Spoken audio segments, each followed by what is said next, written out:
আমরা এটা জুলাই মাসে করব, 10th of জুলাইতে হবে এবং 21st জুলাইতে এটা ফাইনাল হবে। এটার ওপেনিংটা হবে বগুড়াতে। তো আমরা বগুড়াকে সংযোজন করেছি স্টেডিয়াম, তারপরে চিটাগং অ্যান্ড দেন তারপর ঢাকাতে হবে।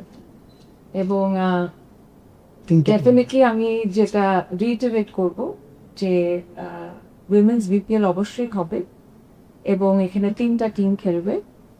আমাদের মেয়েরাও খুব উৎসাহী, ওরা জুন মাসে যাচ্ছে ওয়ার্ল্ড কাপ খেলতে, ওরা ওখান থেকে আসবে, তারপরে আমাদের গেমটা শুরু হবে। এবং অলরেডি আমাদের আমরা এখানে অন্যান্য যারা টিম ওনার্স আছে তাদের থেকেও উৎসাহ পাচ্ছি, যারা প্লেয়ার আছে ইন্টারন্যাশনাল প্লেয়ার সেটা আছে। তো আমরা এটা জুলাইতে অবশ্যই এটা সব কি কি জিনিস আরও করা যায়।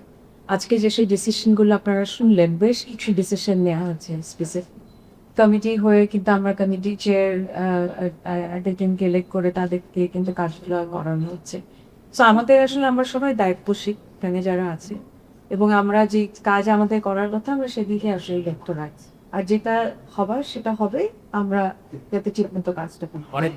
না আপনি একটা জিনিস বুঝুন, হয়তো আপনারা কিছু ইনফরমেশন হয়তো পেয়েছে। দেখেন, একটা ফার্স্ট টাইম বিসিবির একটা হিস্ট্রিতে আপনার একটা professional one of the best HR কোম্পানিকে দিয়ে অ্যাসেসমেন্ট করে তাদের অ্যাডভার্টাইজমেন্ট করে তারপর আমরা শর্টলিস্ট করা হয়েছে।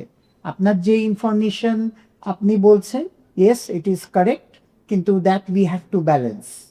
কথাটা বলছেন, এটা সব সময় সব কোম্পানি চলার সময় হয়। যখন আপনিও একটা সংস্থায় কাজ করেন, যখন নতুন লোক নেয় তখন হয়তো একটা বেশি দিয়ে নিতে হয়, কিন্তু এটা সব কোম্পানিতে যেভাবে ব্যালেন্স করা হবে এই ক্রিকেট বোর্ডেও সেই ব্যালেন্স করা হবে।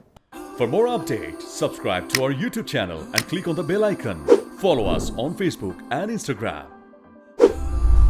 Download T-Sports app to enjoy exciting games and highlights. Visit tsports.com.